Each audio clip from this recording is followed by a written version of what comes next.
అందరికీ నమస్తే అండి. Good morning. నేను మీ శ్రీనివాస్ని. ఈనాడు, ఆంధ్రజ్యోతి, సాక్షి, ఆంధ్రప్రభ తెలుగులో ఈ 4 పత్రికల్లో ఉన్న కీలకమైన వార్తాంశాలను నేను ఒక 30 నిమిషాల పాటు అనలైజ్ చేస్తాను. ఈ వీడియో ప్రతిరోజు పోస్ట్ చేస్తాం, మీ అందరికీ తెలుసు. చివరి వరకు చూడండి, లైక్ చేయండి, షేర్ చేయండి, సబ్స్క్రైబ్ చేసుకోండి. కొత్త వాళ్ళు ఎవరైనా ఉంటే మేబీ ఒక 30-35 వేల మంది చూస్తే అందులో 20% కంటిన్యూగా డైలీ కొత్త వాళ్ళు అయితే చూస్తారు ఖచ్చితంగా.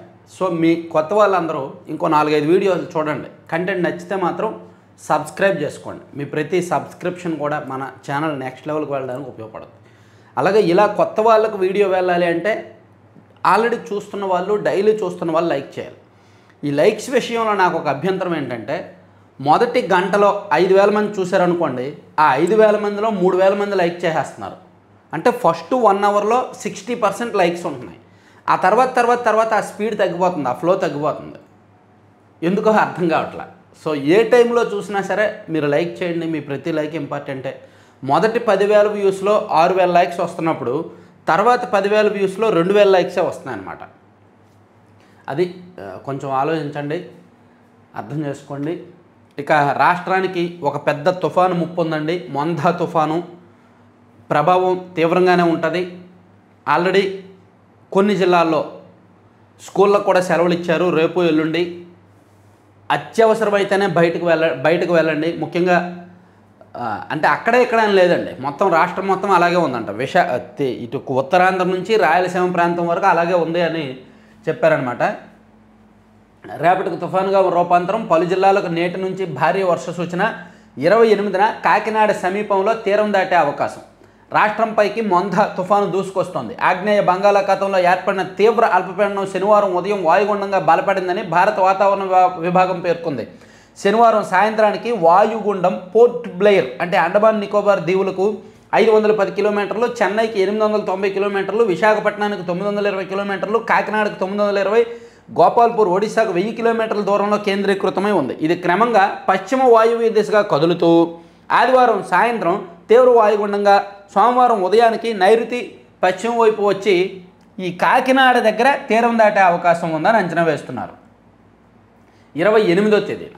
సో దీని ప్రభావం కొంచెం ఖచ్చితంగా గట్టిగానే ఉంటుంది, మన రాష్ట్రం మీద ప్రభావం ఎక్కువగానే ఉంటుంది అని వాతావరణ శాఖ అంచనా వేస్తుంది. దానికి తగ్గట్టు ప్రభుత్వం కూడా యంత్రాంగం సిద్ధమైంది. నిన్న సీఎం చంద్రబాబు నాయుడు గారు దీని మీద రివ్యూ పెట్టారు. అధికారులందరినీ అప్రమత్తం చేశారు. ముఖ్యంగా కోనసీమ, కాకినాడ అండ్ ఉభయ గోదావరి జిల్లాల్లో హాస్పిటల్స్ అన్నీ కూడా సిద్ధంగా ఉండాలి. అండ్ కాకినాడలో హాస్పిటల్ ఆన్ వీల్స్ సేవలు ప్రారంభించండి. కలెక్టర్లతో టెలికాన్ఫరెన్స్లో సీఎం చంద్రబాబు. అవసరమైతే విద్యా సంస్థలకు సెలవులు ప్రకటించాలి. తుఫాను హెచ్చరికలపై శనివారం ఆయన కలెక్టర్లు, ఎస్పీలు, ఇతర ఉన్నతాధికారులతో టెలికాన్ఫరెన్స్ నిర్వహించారు అని ఇదంతా రాశారనమాట. యంత్రాంగం సకల సన్నద్ధం. ప్రభుత్వ ఉద్యోగులకు సెలవులు లేవు. తీర ప్రాంతాల్లో గ్రీవెన్స్ రద్దు. తీర ప్రాంత జిల్లాల్లో. ఇక మరో కీలకమైన అంశం ఏంటంటే, ఈ బస్సు ప్రమాదం ఉంది కదా, అందులో ఒక ట్విస్ట్, ఒక మలుపు, అందులో మిస్టరీ వీడింది. యాక్చువల్లీ నిన్నటి వరకు కూడా అన్ని మీడియాలు అండ్ ఇంక్లూడింగ్ పోలీసులు అందరూ అంచనా వేసింది ఏంటంటే, అందరూ అనుకున్నది ఏంటంటే, ఎదురుగా ద్విచక్ర వాహనం వస్తుంది, అటు నుంచి బస్సు వస్తుంది, ద్విచక్ర వాహనం రాంగ్ రూట్లో వెళ్ళింది, రెండు గుద్దుకున్నాయి. సో ద్విచక్ర వాహనమేమో బస్సు కిందకు వెళ్ళిపోయి ఇంజిన్ నుంచి మంటలు వచ్చాయి, ఆ ద్విచక్ర వాహనాన్ని బస్సు ఈడ్చుకుంటూ వెళ్ళింది అని కదా అనుకున్నది. సో దానిలో మిస్టరీ మొత్తం వీడింది. నిన్న ఒక సీసీటీవీ ఫుటేజ్ బయటకు వచ్చింది. ఇదిగోండి, ఈడు ఈ బండి డ్రైవింగ్ చేస్తున్నాడు చూసారా, పల్సర్ బండి. ఈడు శివశంకర్, ఈడు పేరు, 20 సంవత్సరాలు. ఈడు ఫుల్గా మద్యం తాగి ఉన్నాడు. ఈడు మద్యం తాగేసి ఏం చేశాడంటే, పెట్రోల్ బంక్ వచ్చి పెట్రోల్ బంక్లో ఎవరు లేకపోయేసరికి మళ్ళీ హైవే ఎక్కి హైవే దగ్గర ఒక డివైడర్ని దిగున్నాడు. ఈ సీసీటీవీ ఫుటేజ్ చూస్తే వీడు మద్యం ఎంత ఫుల్గా తాగాడని అర్థమవుతుంది. బండి కూడా సరిగ్గా డ్రైవ్ చేయలేకపోతున్నాడు, ఇలా ఊపేస్తున్నాడు. సో వీడు ఆ మద్యం మొత్తంలో తెల్లవారుజామున 3-3:30 టైంలో వెళ్ళి హైవే మీద డివైడర్ని ఢీకొని అక్కడ చనిపోయాడు. అక్కడికక్కడే చనిపోయాడు ఈ కుర్రాడు. ఆ బండి ఆ ఢీకొన్న ప్రభావంతో ఆ బండి నేషనల్ హైవే మీద అలా పడిపోయిందంట. ఆ బండి నేషనల్ హైవే మీద ఉండడంతో బస్సు ఆ వేగానికి వచ్చి దాన్ని తప్పించలేక దాన్ని ఎక్కేసింది, ఆ బండిని ఎక్కేసింది. ఎక్కేయడంతో ఆ బండి రోడ్డు మీద ర్యాపిడ్ ఉంటుంది కదా, ఆ పెట్రోల్ ట్యాంక్ ఊడిపోయి పెట్రోల్ లీక్ అయిపోయి అదే టైంలో బస్సు ఇంజిన్ నుంచి మంటలు వచ్చి, అంటే ఒకవైపు వీడి నిర్లక్ష్యం, వీడి మద్యం, ఆ బస్సు అతివేగం, సో దాంతో ఇంజిన్ నుంచి మంటలు వచ్చి మంటలు వ్యాపించాయి అని పోలీసులు కన్ఫర్మ్ చేశారు. ఇది ఎలా తెలిసింది, ఎలా కన్ఫర్మ్ చేశారంటే వీడు చెప్పాడు. ఈ బండి వెనక ఇంకో కుర్రోడు ఉన్నాడు, వాడు నిన్న పోలీసులకు దొరికి మొత్తం జరిగిందంతా చెప్పేశాడు. వీడు ఎక్కడ మద్యం తాగాడు, ఎప్పుడు మద్యం తాగాడు, సో ఇక్కడ ప్రమాదం ఎలా జరిగింది, ఏం జరిగింది అనేది మొత్తం మిస్టరీ అంతా చెప్పేశాడు. సో కొంపలు ముంచింది బెల్ట్ షాపు మద్యమే. లక్ష్మీపురం బెల్ట్ షాపులో పూర్తిగా మద్యం సేవించి బైక్పై వెళ్ళిన శివశంకర్, ఎర్రిస్వామి. ఆ శివశంకర్ అనేవాడు చనిపోయాడు, ఎర్రిస్వామి అనేవాడు పోలీసులకు మిస్టరీ మొత్తం చెప్పేశాడు. డివైడర్ను ఢీకొట్టి పడిపోయిన వైనం, బైక్ను ఈడ్చుకెళ్లి ప్రమాదానికి గురైన బస్సు, ఫలితంగా బైకర్ మృతితో పాటు బస్సులో 19 మంది సజీవదహనం. ఇంత చేటు చేసింది మద్యమా అని దేశం యావత్తు నివ్వెరపోయిన వైనం. మద్యం కుటుంబాలను చిదిమేస్తుందని చెప్పేందుకు ఇదే ప్రత్యక్ష నిదర్శనం అంటున్న నెటిజన్లు. ఊరు, వాడ, గుడి, బడి, హైవే ఏది అనర్హం కాదన్నట్టు వెలిసిన మద్యం బెల్ట్ షాపులు. రాష్ట్ర వ్యాప్తంగా వేలాపాలా లేకుండా ఎక్కడ పెడితే అక్కడ మద్యం లభ్యం. ఎర్రిస్వామిని అదుపులోకి తీసుకుని విచారించడంతో మద్యం గుట్టు రట్టు. సో ఇదండి నిజం, ట్రూత్. అంటే ఏ విధంగా ప్రమాదం జరిగిందనేది బయటకు వచ్చింది. ఇదిగోండి, బైకర్ మద్యం మొత్తే ఉసిరి తీసింది. బస్సు ఢీకొట్టక ముందే డివైడర్ను ఢీకొని శివశంకర్ మృతి. సీసీటీవీ ఫుటేజ్తో వెలుగులోకి. రోడ్డుపై పడిన బైక్ నుంచి వెళ్ళిన కావేరీ బస్సు. ఆ ర్యాపిడ్తోనే నిప్పురవ్వలు, బస్సు దగ్ధం. విచారణలో బైక్పై ఉన్న రెండో వ్యక్తి వెల్లడి. యాక్చువల్లీ నిన్న అన్ని మీడియాలు ఇంక్లూడింగ్ మనం కూడా, నేను కూడా, రెండు ఎదురెదురుగా వచ్చి ఢీకొనడం వల్లే ఆ శివశంకర్ అనేవాడు చనిపోయాడు. బస్సు ఏమో ఆ బండి మీద నుంచి వెళ్ళిపోయింది, బండిని ఈడ్చుకుంటూ వెళ్ళిపోయిందని చెప్పుకున్నాం. సో బండిని బస్సు ఈడ్చుకుంటూ వెళ్ళింది అయితే వాస్తవమే, కాకపోతే ఆ బండి ఆల్రెడీ హైవే మీద పడిపోయి ఉంది, వీడేమో డివైడర్ను గుద్దేసి చనిపోయాడు అనమాట. సో చాలా పెద్ద ప్రమాదం, ఊహించినటువంటి ప్రమాదం. ఇలా కూడా ప్రమాదం జరుగుద్దా అనేటి ఊహించినటువంటి ప్రమాదం అనమాట ఇది.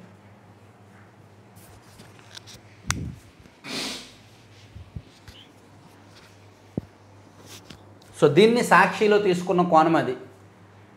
మద్యం మత్తు బెల్ట్ షాపులను హైలైట్ చేశారు. ఇదిగోండి, నిర్లక్ష్యపు నింపు. ప్రైవేట్ బస్సు విషాదంలో కీలక మలుపు. బస్సు రాకముందే డివైడర్ను ఢీకొన్న బైకర్, అక్కడికక్కడే శివశంకర్ మృతి, స్నేహితుడికి గాయాలు, రోడ్డు మధ్యలో పడిపోయిన బైకు. తర్వాత ఇదే మార్గంలో వెళ్ళిన 3 బస్సులు, 2:55 గంటలకు వచ్చిన వి కావేరీ బస్సు ఆ బైక్ను తోసుకుంటూ ముందుకు. రోడ్డు, బైక్ మధ్య ర్యాపిడ్కి నిప్పురవ్వలు, బైక్ ట్యాంక్ మూత ఊడి పెట్రోల్ బయటకు. వెంటనే బస్సు అంతా వ్యాపించిన మంటలు. బైక్ను గుర్తించకుండా బస్సు డ్రైవర్ నిర్లక్ష్యం అధికారికంగా నిర్ధారించిన పోలీసులు. సో ఏ టైంకి ఏం జరిగింది అనేది అధికారికంగా పోలీసులు నిర్ధారించారు. చూసారా, అసలు ఇలా కూడా ప్రమాదం జరుగుద్దా అనేంత ఊహించినటువంటి ప్రమాదం ఇది. ఇక పక్కన పెడితే సోషల్ మీడియా చిట్కాలతో షేర్లు కొనొద్దు అని బీఎస్సీ ఎండి సుందర్ రామమూర్తి గారు ఒక ఇంటర్వ్యూ ఇచ్చారు ఈనాడుకి.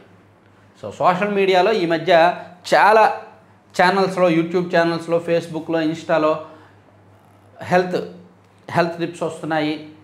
అండ్ ఇదిగోండి, ఈ షేర్లు, స్టాక్ మార్కెట్కి సంబంధించిన టిప్స్ వస్తున్నాయి, అనేక వస్తున్నాయి. సో అవి నమ్మొద్దు. యాక్చువల్లీ షేర్లు, వాటిని నమ్మి షేర్లు కొనొద్దు అని చెప్తున్నారు. ఈవెన్ వాటిని మనం సోషల్ మీడియాలో వచ్చిన డాక్టర్లు చెప్పేది నమ్మి మనం కూడా సొంత వైద్యం చేసుకోకూడదు. డాక్టర్లు ఏవో సలహాలు ఇస్తారు, అవి చిన్నవైతే తీసుకోవచ్చు, చేయొచ్చు తప్ప పెద్దవైతే మనం సొంత వైద్యం చేసుకోకూడదు. ఆ డాక్టర్ అలా చెప్పారు, ఈ డాక్టర్ ఇలా చెప్పారని. అలాగే సోషల్ మీడియాలో వచ్చిందని నమ్మి షేర్లు కూడా కొనకూడదు. తొలుత లార్జ్ క్యాప్ మ్యూచువల్ ఫండ్లలో ప్రవేశించాలి, మరిన్ని ఎస్ఎంఈలు పబ్లిక్ ఇష్యూలకు రావాలి అని సుందర రామమూర్తి గారు చెప్పారు. ఇది మోదీ దశాబ్దం అంటే భారతీయులది కూడా. బీహార్లో ఎన్డీఏ విజయం ఖాయం. వచ్చే నెలలో మిత్తల్ ఉక్కు కర్మాగారికి శంకుస్థాపన. దుబాయ్లో పీటీఐ ముఖాముఖిలో ముఖ్యమంత్రి చంద్రబాబు. సో ప్రస్తుత దశాబ్దం నరేంద్ర మోదీదే అని ముఖ్యమంత్రి చంద్రబాబు పేర్కొన్నారు. దుబాయ్లో పీటీఐ వార్తా సంస్థకు ఆయన ఇంటర్వ్యూ ఇచ్చారు. భారత్లో ఎంతో ఆసక్తికరమైన పరిణామాలు ఉన్నాయి. ప్రధాని నరేంద్ర మోదీ 2000 సంవత్సరం నుంచి కీలక పదవుల్లో ఉన్నారు. ప్రతి ఎన్నికల్లోనూ నెగ్గుతున్నారు. మొదట గుజరాత్ ముఖ్యమంత్రిగా చేశారు. 2014 నుంచి, అంటే గత 11 ఏళ్ళుగా ప్రధానిగా కొనసాగుతున్నారు. మరో 4 ఏళ్ళు ఆ పదవిలో ఉంటారు. ఈ దశాబ్దం ఆయనదే, అంటే సహజంగా భారతీయులందరిది అని పేర్కొన్నారు. అలాగే నితీష్ తరపున ప్రచారం చేస్తాను. బీహార్ శాసనసభ ఎన్నికల్లో ఎన్డీఏ కూటమి విజయం ఖాయం, ఆ నమ్మకం నాకు ఉంది. ఆ రాష్ట్ర ముఖ్యమంత్రి నితీష్ కుమార్ తరపున ఎన్డీఏ అభ్యర్థుల పక్షాన అక్కడ ప్రచారం చేస్తాను. వారు చెప్పగానే అక్కడికి వెళ్ళి కలిసి పనిచేయడానికి సిద్ధంగా ఉన్నాను అని చంద్రబాబు గారు చెప్పారు. సో ఈ ఇంటర్వ్యూ కూడా ఆల్మోస్ట్ ఆంధ్రజ్యోతిలో హైలైట్ చేశారు. ఇది మోదీ సంపూర్ణ సహకారంతో డబుల్ స్పీడ్, ఈ ఏడాదిలోనే సూపర్ 6 అమలు చేశాం సీఎం. జీఎస్టీ సంస్కరణలు అటు వ్యాపారులకు ఇటు వినియోగదారులకు ఆనందాన్ని ఇచ్చాయి. ప్రజలకు సూపర్ సేవను అందుతుండగా ఎంఎస్ఎంఈ రంగం ఈ ఇతర వ్యాపారాలు కూడా సంతోషంగా ఉన్నారు. కేంద్రంలో ఎన్డీఏ ప్రభుత్వం ప్రగతిశీల ప్రభుత్వం.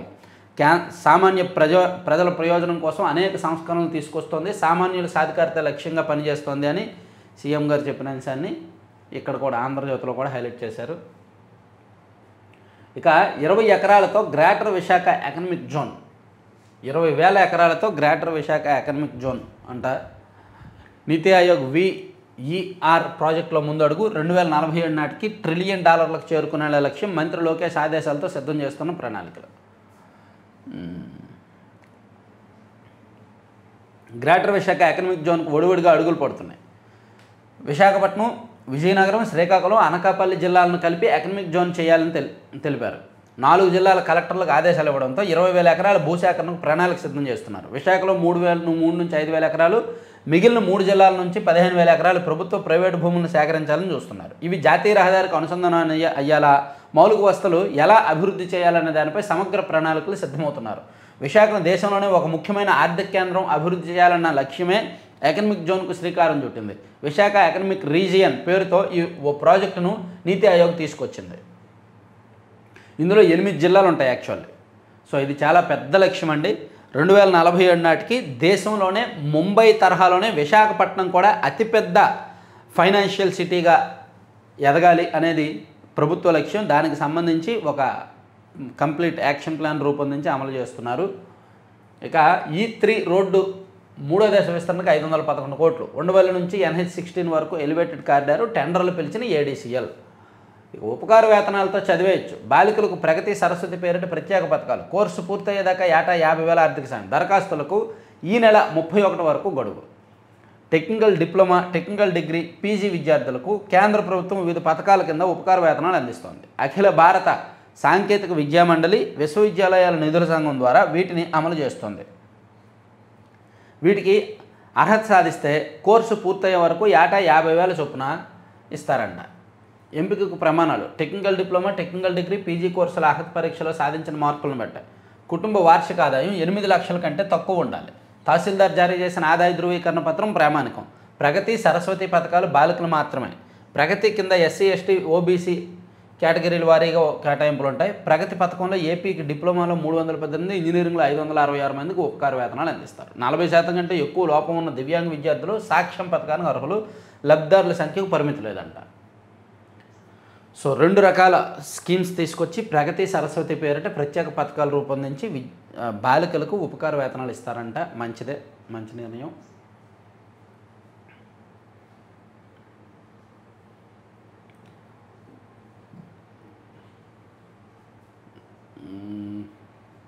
సో ఫస్ట్ పేజీవే కంటిన్యూ చేశారు.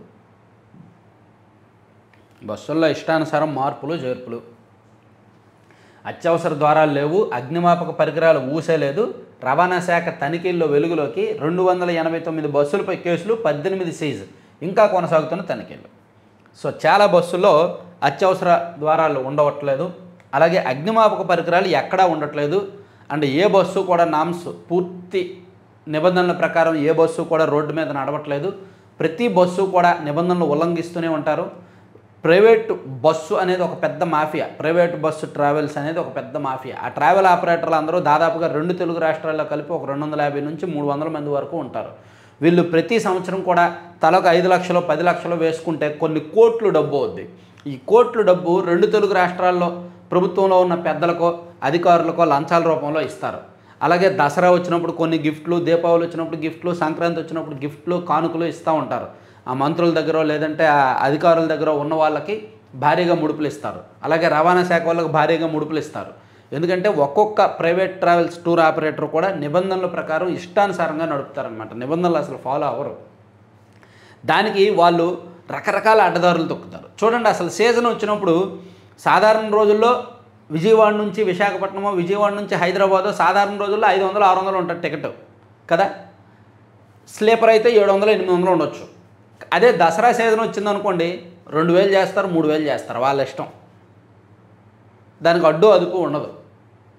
సో ఇట్లా దోచుకుంటారు కాబట్టి అలాగే ఏ రూల్స్ ఫాలో అవ్వరు. అసలు వాళ్ళకి పర్మిషన్ ఏమో సీటర్కి ఉంటుంది, కానీ సీటర్లు ఇప్పుడు ఎవరు తిరగట్లేదు. ఇప్పుడు ట్రెండ్ అంతా స్లీపరు, బస్సులో పడుకొని గమ్యస్థానానికి వెళ్ళిపోవాలి. సో దానికి అనుగుణంగా ఇప్పుడు అన్నీ కూడా సీటర్లు తీసేసి స్లీపర్ వాళ్ళకి నచ్చినట్టు వాళ్ళే పెట్టుకున్నారు. దానికి పర్మిషన్స్ లేవంట. అలా అనేక బస్సులు నిన్న గుర్తించారు. అంటే ప్రమాదం జరిగింది కాబట్టి మరి రవాణా శాఖ వాళ్ళకి పని కదా, రవాణా శాఖ వాళ్ళు పని చేయాలిగా, నిద్ర నుంచి లేవాలిగా. ఒక 2 వారాలు వారం రోజులు ఈ హడావుడి చేస్తారు, నిద్రలేస్తారు, మళ్ళీ పడుకుంటారు. సో ఈలోగా భారీగా డబ్బులు వస్తాయి. ఎక్కడైనా ప్రమాదం జరిగితే పోలీసులకు భారీగా డబ్బులు వస్తాయి, రవాణా శాఖ వాళ్ళకి భారీగా డబ్బులు వస్తాయి. ఇప్పుడు ప్రైవేట్ ట్రావెల్స్ ఆపరేటర్లు అందరూ భయపడిపోతున్నారు. ఈ 2-3 రోజుల పాటు భయపడిపోతారు. ఆ తర్వాత అందరూ కలిపి ఒక చోట ఎక్కడో ఒక మీటింగ్ పెట్టుకొని తలో 2 లక్షలు తలో 3 లక్షలు పోగేసుకొని ఒక పెద్ద డబ్బు పోగేసుకొని ఎవరికి ఇవ్వాలో వాళ్ళకి ఇచ్చి శాంతింప చేసుకుంటారు అనమాట. అదే జరుగుతుంది, అదే మన వ్యవస్థ. మీరు ఇది చూడండి, ఇప్పుడు అగ్నిమాపక పరికరాలు లేవు, అది లేదు ఇది లేదని హడావిడి చేస్తున్నారు కదా. ఇప్పుడు మూసేస్తారు ట్రావెల్స్. ఒక్క నెల రోజుల తర్వాత చూడండి ఏమీ ఉండదు, మళ్ళీ అన్నీ నార్మల్ అయిపోతాయి. ఇక 15 నుంచి ఉపాధ్యాయులకు క్రికెట్ త్రోబాల్ పోటీలు. ఇక అసెంబ్లీలో అరగంట కూర్చోలేని జగన్ ప్రెస్ మీట్లో 2.5 గంటల రికార్డెడ్ ప్రెస్ మీటు. సీట్ల బస్సు స్లీపర్గా ఎలా మారింది? తొలుత 53 సీట్లు, తర్వాత 43 బెర్తులుగా మార్పు. యంత్రాంగం సకల సన్నద్ధం. తుఫాను నేపథ్యంలో పలు చోట్ల విద్యాసంస్థలకు సెలవులు. హైదరాబాద్లో కాల్పులు కలకలమండి. ఇక్కడ డీసీపీ చైతన్య కుమార్ గారు అండ్ అతని దగ్గర ఉన్న గన్మెన్ నిన్న ఒక రౌడీ షీటర్ను పట్టుకున్నారు. ఆ రౌడీ షీటర్ ఏం చేశాడంటే చైన్ స్నాచింగ్ సంథింగ్ ఏదో చేసి వెళ్తున్నాడంట. తన గన్మెన్పై కత్తితో దాడికి ప్రయత్నించిన అన్సారీపై డీసీపీ చైతన్య కుమార్ 2 రౌండ్లు కాల్పులు జరిపారు. ఘటనకు సంబంధించి స్థానికులు పోలీసుల సమాచారం ప్రకారం హైదరాబాద్ చాదరగట్ విక్టరీ ప్లే గ్రౌండ్ వద్ద శనివారం సాయంత్రం ట్రాఫిక్ రద్దీలో ఆగిన ఆటోలోని ప్రయాణికుల నుంచి 2 స్నాచర్లు సెల్ ఫోన్లు కొట్టేసేందుకు ప్రయత్నించారు. ఆ సమయంలో అదే దారిలో కారులో వస్తున్న south east DCP Chaitanya Kumar దీన్ని గమనించారు. స్నాచర్లను పట్టుకునేందుకు డీసీపీ గన్మెన్ ప్రయత్నించారు. వారిలో ఒకడు పారిపోగా అన్సారీ ఎదురుదాడికి దిగాడు. తన వద్ద ఉన్న కత్తితో గన్మెన్ను పొడిచేందుకు ప్రయత్నించాడు. గన్మెన్ను కాపాడే యత్నంలో రౌడీ షీటర్ను డీసీపీ వెనక్కి నెట్టారు. తోపులాటలో చైతన్య కుమార్ కింద పడిపోగా స్వల్ప గాయాలయ్యాయి. అనంతరం గన్మెన్పై కత్తితో దాడి చేస్తున్న అన్సారీపై డీసీపీ 2 రౌండ్లు కాల్పులు జరిపారు. ఒక తోట భుజంపై మరో ఛాతీపై తగలడంతో అన్సారీ కింద పడిపోయాడు. అతన్ని పోలీసులు సమీపంలోని ప్రైవేట్ ఆసుపత్రికి తరలించారు. సో ఇందులో చైతన్య కుమార్ తప్పేమీ లేదుగా, డీసీపీ గారి తప్పేమీ లేదుగా. సో అది ఆత్మరక్షణ కోసం తప్పదు, పోలీసులను కాపాడుకోవడం కోసం తప్పదు.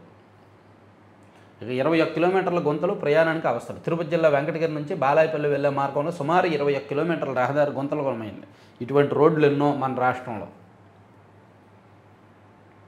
వైద్య సిబ్బంది అందుబాటులో ఉండాలి. మంత్రి సత్యకుమార్ సమీక్ష. తుపాను ముప్పు సమర్థవంతంగా ఎదుర్కోవాలి. ఉప ముఖ్యమంత్రి పవన్ కళ్యాణ్ ఆదేశం. బస్సులో అగ్ని ప్రమాదం, ప్రయాణికుల సురక్షితం. జార్ఖండ్లో ఘటన. ఇప్పుడు తెగ వచ్చేస్తాయి ఈ వారం రోజులు ప్రైవేట్ బస్సులు వార్తలు. ఒకటి జరిగింది కదా, సేంద్రియ వరి పోషకాల సిరి బ్రిక్స్ విలువ 18గా నిర్ధారించిన స్విట్జర్లాండ్ బృందం. ఫలించిన గుంటూరు జిల్లా దుగ్గరాల రైతు కృషి. పరకమంలో చోరీ కేసు రాజీపై ఏపీ సాధు పరిషత్ ఇంప్లీట్ పిటిషన్. అప్పటి ఏవీఎస్ఓ కేసు రాజీ చేసిన న్యాయాధికారి తీరును విచారించాలని అభ్యర్థన. బాగానే ఉంది. అప్పటి ఏవీఎస్ఓ అండ్ కేసు రాజీ చేసిన న్యాయాధికారిని కూడా విచారించాలి అని అభ్యర్థన. మంచి విషయం అది. ఎందుకంటే రాజీ చేయడానికి అప్పుడు లోక్ అదాలత్లో ఎందుకు ఒప్పుకుంటారు ఇంత పెద్ద కేసుని? చోరీ కేసు రాజీకి తీతిదే అనుమతి అక్కర్లేదు. హైకోర్టులో కౌంటర్ వేసిన పరకమని అప్పటి ఇన్ఛార్జి సతీష్ కుమార్. టీటీడీలో దొంగతనం జరిగితే టీటీడీ సొమ్ము పట్టుకుపోతే టీటీడీ అనుమతి అక్కర్లేదు అని చెప్పి ఆయన పిటిషన్ వేశాడంటే చూసుకోండి చట్టంలో ఉన్న లోపాలను ఏ విధంగా వాడుకుంటున్నాడు. ఏమండి, మన ఇంట్లో దొంగతనం జరిగినప్పుడు మనం కేసు పెట్టినప్పుడు మనకు సంబంధం లేకుండా రాజీ చేసుకుంటారంటే, మనకు సంబంధం లేదు మన అనుమతులే అక్కర్లేదు అంటే ఇది ఎక్కడ రూలు? సో అది ఆయన పిటిషన్ వేశాడంట. ఇక కేంద్ర మాజీ మంత్రికి 25 కోట్ల జరిమానా అంట. పొలాల్లో నడిచి నిచ్చెనెక్కి బడికి నారాయణవనం. ఆ విద్యార్థులు బడికి వెళ్ళాలంటే పొలాల్లోంచి సుమారు 1 కిలోమీటర్ నడవాలి. ఆ తర్వాత నిచ్చెన సాయంతో అసంపూర్తి వంతెనను ఎక్కి అవతల వైపు దిగాలి. ఇలా నిత్యం చేస్తేనే వారి చదువు కొనసాగుతుంది. తిరుపతి జిల్లా నారాయణవనం మండలం పాలమంగళం ఉత్తర ప్రాంతంలో 100 మంది విద్యార్థుల పరిస్థితి ఇదంట. చిరంజీవి పేరును వ్యక్తిగత వాణిజ్య లాభం కోసం వినియోగించొద్దు. హైదరాబాద్ సిటీ సివిల్ కోర్టు మధ్యంతర ఉత్తర్వులు. సో ఈ మధ్య చిరంజీవి గారి విషయంలో కొంతమంది యూట్యూబ్లో పర్టికులర్గా ఆయన విషయంలో ఆయన్ను టార్గెట్ చేస్తూ ఆ ఫ్యామిలీని టార్గెట్ చేస్తూ ఎక్కువ మంది వీడియోస్ చేస్తున్నారు. పర్టికులర్గా 2-3 ఛానల్ టార్గెట్ చేస్తున్నారు. దాంతో ఆయన కోర్టులో పిటిషన్ వేసి ఈ ఆర్డర్ తెచ్చుకున్నారనమాట. ఆయన పేరు వాడుకోవడానికి వీల్లేదు అని ఒక ఆర్డర్ వచ్చింది. సో ఇవన్నీ ఈనాడులో అంశాలు. మనం సాక్షికి వెళ్తే సాక్షిలో బ్యానర్లోనేమో ఇదే చేశారు, ఈ బెల్ట్ షాప్ మద్యం అనేది. ఆ తర్వాత ఏమో ముంచుకొస్తున్న సూపర్ సైక్లోన్ అని తుఫాను ప్రభావం ఏ విధంగా ఉండబోతోంది. 28ని తీవ్ర తుఫానుగా బలపడనున్న మోంథా కాకినాడ తుని సమీపంలో తీరం దాటే అవకాశం. 3 రోజుల నుంచి భారీ నుంచి అతి భారీ వర్షాలకు ఆస్కారం. కోస్తా జిల్లాలకు రెడ్ అలర్ట్ అని ఇచ్చారు, అదొకటి చూడొచ్చు. అలాగే అన్నదాతకు మోంథా గుబులు. తుఫాను కంటే కూటమి ప్రభుత్వ నిర్లక్ష్యం వల్లే అపార నష్టం. పలు జిల్లాల్లో ముమ్మరంగా పత్తి తీతలు, మొక్కజొన్న కోతలు. కృష్ణా గోదావరి డెల్టాలో కోత దశలో వరి, మద్దతు ధర లేక కన్నీరు పెడుతున్న రైతులు. ధాన్యం కొనుగోలు కేంద్రాల విషయంలో తీవ్ర నిర్లక్ష్యం. మొక్కజొన్న కొనుగోలు కేంద్రాలు ప్రతిపాదనలకే పరిమితం. అక్టోబర్ 4వ వారం వచ్చిన పత్తాలేని CCI కొనుగోలు కేంద్రాలని ప్రభుత్వ నిర్లక్ష్యమే ఎక్కువ ఉంది అని చెప్తున్నారు. ఇక ప్రభుత్వ నిర్లక్ష్యం మరో గిరిజన విద్యార్థిని బలి. జ్వరం, ఊపిరితిత్తుల వ్యాధితో కవిత మృతి. అబ్బా, గిరిజన విద్యార్థులు పిట్టల్లా రాలిపోతున్నారు. ఈ ప్రభుత్వం వచ్చాక 21 మంది గిరిజన విద్యార్థులు మృతి. ఈ నెలలోనే వరుసగా 6. గిరిజన శాఖ మంత్రి సంధ్యారాణి ఎమ్మెల్యేకి చేమ కుట్టినట్టు లేదు. ప్రభుత్వం నుంచి ఇప్పటివరకు ఎలాంటి ఎక్స్గ్రేషియా అందలేదు. గిరిజన ప్రాంతాలు తన ఆత్మ అన్న పవన్ కళ్యాణ్ స్పందించడం, ఈ మరణాలపై దృష్టి సారించకపోతే రాష్ట్ర వ్యాప్త ఆందోళనలు తప్పవు. హెచ్చరించిన గిరిజనులు, గిరిజన సంఘాల నాయకులు. పార్వతీపురం మన్యం జిల్లా హడ్డుబంగి పాఠశాల వద్ద బాలిక మృతదేహంతో ఆందోళన. ఎందుకు ఇలా జరుగుతున్నాయి? ఈ మిస్టరీ ఏంటి? ఎందుకు వాళ్ళకి ఇటువంటి వ్యాధులు వస్తున్నాయి? జ్వరం వచ్చి చనిపోవడం ఏంటి? గిరిజన ప్రాంతాల విద్యార్థులు, పిల్లలు జ్వరం వచ్చి చనిపోతున్నారు. చూడండి ఎంతమంది చనిపోతున్నారో. నెలకు 2-3 ఘటనలు జరుగుతున్నాయి. ఇక లులు మాల్కి విజయవాడలోను, విశాఖపట్నంలోను, అలాగే మల్లవల్లిలోను 3 చోట్ల కూడా తక్కువ ధరకు భూముల కేటాయింపులు జరిగాయి. సో దాన్ని సాక్షిలో హైలైట్ చేశారు. మల్లవల్లి ఫుడ్ పార్కులో కారు చౌకగా లులు గ్రూప్ పరం. అధునాతన ఫుడ్ ప్రాసెసింగ్ సెంటర్. ఏటా 50 లక్షల అద్దె చొప్పున 66 ఏళ్లకు లీజు. అద్దె కూడా 5 ఏళ్లకు ఒకసారి 5% చొప్పున మాత్రమే పెంపు. గత ప్రభుత్వ హయాంలో ఇదే ప్రాసెసింగ్ సెంటర్ ఏటా 1.92 కోట్ల అద్దెకు జియోన్ బేవరేజెస్కు అప్పగింత. నిజంగానే ఈ విషయాన్ని మనం ఒప్పుకోవాలి. లులుకి ఎందుకు మరి ప్రభుత్వం అంత తలొంచిందో నాకు అర్థం కావట్లేదు. లులు మాల్ వాళ్ళకి వాళ్ళు కార్పొరేటేగా, వాళ్ళేమీ సేవ చేయరుగా, వాళ్ళు బిజినెస్సేగా చేసేది. వాళ్ళు ఏమైనా సేవ చేస్తారా? కాదు కదా, బిజినెస్సే చేస్తారు, వ్యాపారం చేస్తారు. సో మరి దానికి వాళ్ళకి అంతంత తక్కువ రేటుకు భూములు ఇవ్వడం ఏంటి? వాళ్ళకి ఎందుకు అంత నెత్తిన పెట్టుకుంటున్నారు? లులు కోసం 4 రెట్లు తగ్గించేసిన కూటమి సర్కారు. మొన్న విశాఖ బీచ్ సమీపంలో 700 కోట్ల విలువైన స్థలం, నిన్న బెజవాడలో 600 కోట్ల విలువైన భూమి, ఇప్పుడు మల్లవల్లి ఫుడ్ ప్రాసెసింగ్ సెంటర్ అన్నీ లులు గ్రూప్ గుట్కే. సో వాళ్ళ దగ్గర నుంచి చీకట్లో ఏమైనా డబ్బులు తీసుకొని అఫీషియల్గా ఇలా ఇచ్చేస్తున్నారేమో. అదే జరుగుద్ది. కూటమి ప్రభుత్వం భూములు లాగేసుకుంది. కారుణ్య మరణానికి అనుమతించండి. గుంటూరు జిల్లా రాయపూడికి చెందిన 90 ఏళ్ల వృద్ధురాలట. ఇక తొలి దశలో 10-15 రాష్ట్రాల్లో SIR సమగ్ర ఓటర్ల సవరణ. ఇక ప్రభుత్వ ఆసుపత్రులపై పచ్చగద్దలు. ఆరోగ్య శాఖను ఆదాయ వనరుగా మార్చేసుకున్న కూటమి పెద్దల అడుగుజాడల్లో కూటమి ప్రజాప్రతినిధులు. పెద్ద ఆసుపత్రుల్లో మందులు సరఫరా, ఇతర కాంట్రాక్టర్లో దోపిడీ కోసం బాహాబాహి. శానిటేషన్, సెక్యూరిటీ సబ్ కాంట్రాక్టుల కోసం పోటీ. తమ వర్గానికే సెక్యూరిటీ సబ్ కాంట్రాక్టులు ఇవ్వాలంటూ సీఎంకు కర్నూలు ప్రజాప్రతినిధుల లేఖలు. సెక్యూరిటీ, శానిటేషన్ కాంట్రాక్టుల్లో సబ్ కాంట్రాక్టులకు ఇతరకు అవకాశం లేని దుస్థితి అని ఒక పెద్ద వార్త రాశారు. అది వ్యాలిడ్ పాయింటే. ప్రభుత్వ ఆసుపత్రుల్లో ఇప్పటికే నిర్లక్ష్యంగా ఉంది. సో అది మరింత ఉందన్నమాట. ఇక ప్రత్యక్ష నరకం. విషవాయువులు పేల్చడంతోనే స్పృహ కోల్పోయి ఉంటారు. అత్యధిక వేడితో నిమిషాల్లో బొగ్గమని శరీరాలు. ఆ ఒక్కరు ఎవరు? ఆరంఘర్లో ఆ బస్సు ఎక్కింది ఎవరు? 19 మృతదేహాలకు సంబంధించి 18 మంది కుటుంబ సభ్యులు DNA సేకరణ. మరో మృతదేహం కోసం ఎవరో రానిపోయినాం. DNA నమూనాలు విమానంలో తీసుకెళ్లేందుకు నిరాకరణ. ఉపాధ్యాయులపై టెట్ గుదిబండ సరికాదు. ఎమ్మెల్సీ కల్పలతారెడ్డి.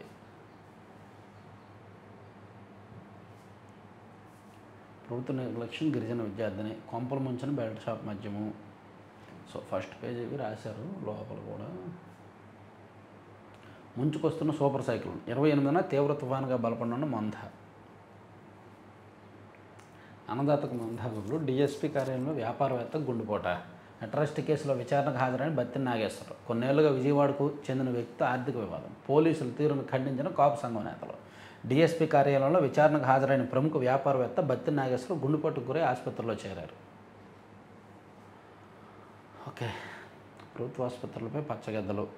సో ఇవన్నీ సాక్షి అంశాలు. సాక్షిని పక్కన పెట్టి ఆంధ్రజ్యోతిలో చూసుకుంటే ఆంధ్రజ్యోతిలో ఈ రెండు హైలైట్ చేశారు. తర్వాత రేవంత్ కొత్త పలుకులో రేవంత్ ఆగ్రహం, ఆక్రోశం, ఆవేదన. పార్టీలో తాను జూనియర్ అన్న భావన ఉన్నందున తెలంగాణ ముఖ్యమంత్రి రేవంత్ రెడ్డి ప్రారంభం నుంచి అణుకువతో ఉంటూ వచ్చారు. చివరికి అదే అందరికీ అలుసుగా మారింది. రేవంత్ రెడ్డి ముఖ్యమంత్రి అన్న వాస్తవాన్ని విస్మరించి ఎవరు పెడితే వారు ఏది పెడితే అది మాట్లాడుతుండటంతో జనంలో ఆయన పలుచనవుతున్నారు. దీని ప్రభావం సహజంగానే పార్టీపై కూడా పడుతోంది. తెలంగాణలో మంత్రులు ఎవరికి వారు స్వతంత్రులుగా వ్యవహరిస్తున్నారు. అంటే ఇది కాంగ్రెస్ పార్టీ కల్చర్ అదండి. ఎందుకంటే జాతీయ పార్టీ కదా, వాళ్ళు మార్పులు చేర్పులు చేయాలన్నా ఏం కావాలన్నా ఢిల్లీ నుంచి పర్మిషన్ రావాలి. అదే ప్రాంతీయ పార్టీ అనుకోండి, పార్టీ బాసు, ప్రభుత్వ బాసు అందరూ ఒకళ్ళే ఉంటారు. వాళ్ళ నిర్ణయాలు ఇమీడియట్గా తీసేసుకుంటారు, వాళ్ళ చేతిలో పని. కానీ ఇక్కడ నేషనల్ పార్టీకి వచ్చేసరికి వీళ్ళు ఏ నిర్ణయం తీసుకోవాలన్నా స్వేచ్ఛ రేవంత్ రెడ్డి గారికి ఉండదు, పైనుంచి రావాలి. సో అది మిగిలిన వాళ్ళకి అలుసుగా మారుతోంది. ముఖ్యమంత్రి రేవంత్ రెడ్డికి స్వేచ్ఛ ఇవ్వడం లేదు. రాజశేఖర్ రెడ్డి లాగా కాంగ్రెస్ అధిష్టానం. రేవంత్ రెడ్డి అత్యంత రిస్క్ తీసుకొని సాధించుకున్న ముఖ్యమంత్రి పదవి తుమ్మితే ఊడిపోయే ముక్కు వంటిది కాదు. రాష్ట్రంలో నాయకత్వ మార్పిడికి అధిష్టానం కూడా సాహసించలేని పరిస్థితి. కాంగ్రెస్ ప్రతిష్టను, ప్రభుత్వ ప్రతిష్టను పునరుజ్జింపజేయడమా లేదా అన్నది అధిష్టానం ముఖ్యంగా తేల్చుకోవాలి అని ఆర్కే కొత్త పలుకు విశ్లేషణ ఇచ్చారు. ఇక మందా తుఫాను గురించి ఇచ్చారు. ఇక ఎల్ఐసి సొమ్ముతో అదానీ బెయిలౌట్. అప్పులు తీర్చేందుకు ఆర్థిక శాఖ, నీతి ఆయోగ్ కలిసి 33,000 కోట్లు ఇప్పించాయి. 28,000 కోట్ల బాండ్లు, 5,000 కోట్ల షేర్లు, ప్రజల సొమ్ముతో రిస్కీ కంపెనీకి నిధులు.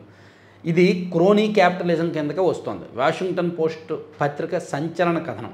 ప్రజల కష్టార్జితాన్ని అదానీకి ఎలా అప్పగిస్తారు? పిఏసీ దర్యాప్తు జరపాలి. మోదీ సర్కారును నిలదీసిన కాంగ్రెస్ పార్టీ అది స్వతంత్ర నిర్ణయమే ఎల్ఐసి. సో మాకు తెలిసి మాకు ఎవరు ఒత్తిడి చేయలేదు, మేము స్వతంత్రంగా నిర్ణయం తీసుకొని అదానీ గ్రూప్లో పెట్టుబడులు పెట్టాము, అదానీకి ఇలా అదానీ గ్రూప్లో బాండ్లు తీసుకున్నామని చెప్పి ఎల్ఐసి ప్రకటించింది. అదానీ గ్రూప్ సంస్థలు మరో వివాదంలో చిక్కుకున్నాయి. చెల్లింపుల సంక్షోభంలో ఇరుక్కున్న అదానీ సంస్థలను కాపాడేందుకు కేంద్ర ప్రభుత్వం, నీతి ఆయోగ్ కలిసి 33,000 కోట్ల రూపాయలు పెట్టుబడులు పెట్టేందుకు ఎల్ఐసిని ఒప్పించాయని వాషింగ్టన్ పోస్ట్ సంచలన కథనం రాసింది. సో కేంద్ర ప్రభుత్వం, నీతి ఆయోగ్ ఏమీ మా మీద ఒత్తిడి చేయలేదు, మేమే స్వతంత్రంగా ఆ పెట్టుబడులు పెట్టామని ఎల్ఐసి చెప్తోంది. ఇక గాంధీజీ కొండను చూసారా? చారిత్రక కొండకు కొత్త సొబగులు. విజయవాడ వ్యూ పాయింట్కు మళ్ళీ కళ. స్మారక స్తూపం చేరుకోవడానికి జంబో లిఫ్ట్. పార్కు, లైబ్రరీ, ప్లాంటోరియంకు ముస్తాబు. కొండపై పెరిగిన పర్యాటకుల సందడి అని గాంధీజీ కొండ గురించి రాశారు. తర్వాత రేపటి నుంచి 29 వరకు రెడ్ అలర్ట్, కోస్తాకు తీవ్ర తుఫాను ముప్పు అనేది మరో అంశం చూడొచ్చు మనం. బంగారంలో బిస్కెట్ల జోరు. పొద్దుటూరులో భారీగా పెరిగిన అమ్మకాలు. రోజుకు 10 కేజీల వరకు సాగిన విక్రయాలు. తగ్గిన ఆభరణాల కొనుగోలు. బిస్కెట్లపైనే మోజు. బంగారంలో ఆభరణాల కంటే బిస్కెట్లు కొనడం మీద ఎక్కువగా ఇంట్రెస్ట్ చూపిస్తున్నారంట. రేటు ఇంకా పెరుగుతుందనే అంచనాతో ముందు నుంచే బిస్కెట్లు కొని పెట్టుబడులుగా పెట్టుకుంటున్నారు అనేది రాసుకొచ్చారండి. లొంగుబాటల హెడ్మా. ఛత్తీస్గఢ్లో లొంగిపోతారని కొన్నాళ్ళుగా ప్రచారం. తెలంగాణలో లొంగిపోతారని నిఘా వర్గాల అంచనా. ఫిబ్రవరిలో వరంగల్లో లొంగిపోయిన హెడ్మా కుమార్తె క్యాష. మావోయిస్టు అగ్రనాయకుడు మడావి హిడుమాయ్ అలియాస్ హిడ్మా అలియాస్ సంతోష్ లొంగిపోతారని జరుగుతున్న ప్రచారంపై రాష్ట్ర నిఘా వర్గాలు దృష్టి సారించాయి. పత్రికలకు కేంద్ర ప్రభుత్వ ప్రకటనల రేటు 27% పెంపు. 6 నెలల్లో 1,500 కోట్లు స్వాహా. పలు ఇన్వెస్ట్మెంట్ స్కీమ్ పేరిట మోసం. జంక్తో ఏఐ బుర్రలోనూ మట్టే. ఇంటర్నెట్లో చెత్త కంటెంట్తో ఏఐలో బ్రెయిన్ రాట్. పడిపోతున్న విశ్లేషణ సామర్థ్యం. అదే కదా ఏఐ, చాట్ జీపీటీ కానీ ఏఐ వాళ్ళు ఎక్కడి నుంచి ఇస్తారు సమాచారం? ఇంటర్నెట్లో రకరకాల వెబ్సైట్లలో గూగుల్ ద్వారా శోధించిందే ఇస్తారు కదా. సో అక్కడ ఉన్న చెత్త కంటెంట్ అంతా వీళ్ళు కూడా ఈ విశ్లేషణలు కూడా ఇస్తున్నాయి. అందుకే చాట్ జీపీటీలో మీరు కరెక్ట్గా అబ్జర్వ్ చేయండి, కంప్లీట్గా వాస్తవాలు ఏమీ రావు. చాలా వరకు చాట్ జీపీటీ ఈజీగా మనల్ని మోసం చేస్తుంది. నేను చాట్ జీపీటీ చూశాను అండ్ గూగుల్ జెమిని ఏఐ చూశాను అండ్ ట్విట్టర్ వాళ్ళు అదే ఎక్స్ వాళ్ళు గ్రోక్ చూశాను అండ్ మెటా. ఇవన్నీ మనం చూస్తే చాట్ జీపీటీనే కాస్త అంటే వర్స్ట్ అనమాట ఒక రకంగా చాట్ జీపీటీ. గూగుల్ జెమిని కొంతవరకు పర్వాలేదు అండ్ గ్రోక్ ఇంకా బెటర్. సో అంటే నేను పూర్తిగా మరీ అంత డెప్త్గా స్టడీ చేయలేదు, కానీ నేను చేసిన ప్రాథమిక స్టడీ మేరకు అయితే చాట్ జీపీటీ అంత సక్సెస్ కాదు అనిపించింది. సో మీ ఉద్దేశం, మీ అభిప్రాయం ఏంటనేది కూడా మీరు కామెంట్ చేయండి. ఈ విషయంలో మీరే నాకంటే ఎక్కువ సబ్జెక్ట్ ఉన్న వాళ్ళు మీలో చాలామంది ఉంటారు. ఇక లోక్ అదాలత్లో కేసులు రాజీపై మార్గదర్శకాలు రూపొందించండి. పరకామణి చోరీ కేసులో నిందితుడు సతీష్ కుమార్ రాజీ చట్టవిరుద్ధం, ఆయనపై క్రిమినల్ చర్యలు తీసుకోండి. మంచిది. పేదింటి చిన్నారికి అరుదైన వ్యాధి, వైద్యం కోసం 20 లక్షలు పైగా అప్పు, పూర్తిగా చికిత్స, దాతల సాయానికి తల్లిదండ్రులు ఎదురుచూపులు. అనంతపురం జిల్లా గారలదిన్న మండలం కేశవాపురం గ్రామానికి చెందిన ఆంజనేయులు అరుణ దంపతులకు 2 కుమార్తెలు ఉన్నారు. ఒక కుమారుడు వీరిలో చిన్నారి అక్షయ గ్రేస్కు జన్యుపరమైన వ్యాధితో బాధపడుతోంది.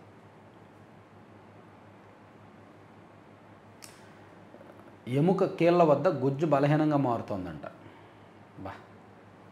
ఈ గుజ్జు మార్చడానికి భారీగా ఖర్చు అవుద్దంట. ఓకే, ఇవి ఆంధ్రజ్యోతి అంశాలండి.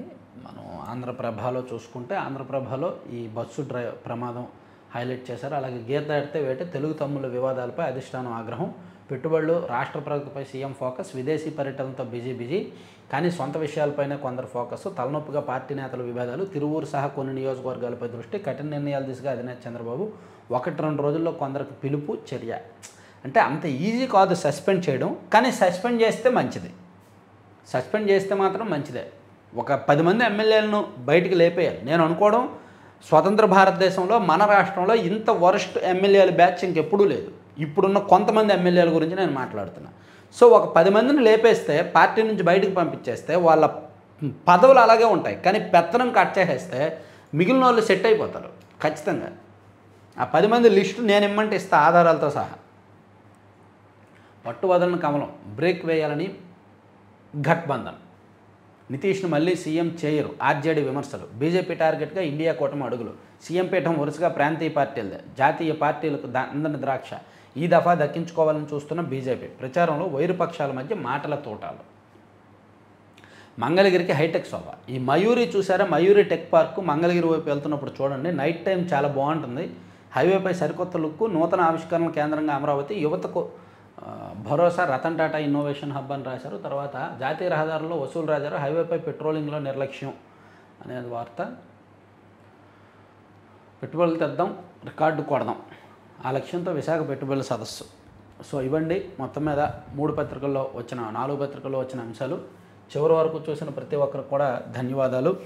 కంటెంట్ నచ్చిన వాళ్ళు, నచ్చని వాళ్ళు ప్రతి ఒక్కరు కూడా లైక్ చేయండి. నచ్చకపోతే ఎందుకు నచ్చలేదు అనేది కామెంట్ చేయండి. Thank you very much.